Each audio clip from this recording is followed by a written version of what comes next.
Ang Punta Fuego sa Nasugbo, Batangas ay isa sa mga dinarayo sapagkat sa white sand nito ay talaga naman at pinungbuhangin napakaganda. Subalit ito ay may kamahalan. Kaya nandito ako ngayon at bibigyan ko kayo ng tips kung paano makapunta dito.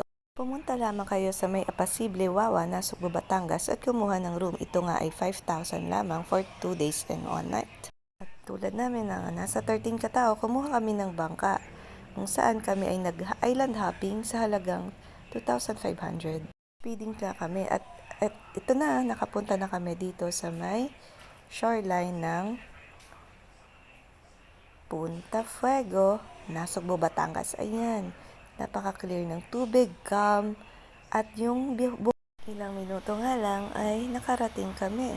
Nagbaon din kami ng pagkain at dito na kami kumain at iyan, na-enjoy na namin ang white sand.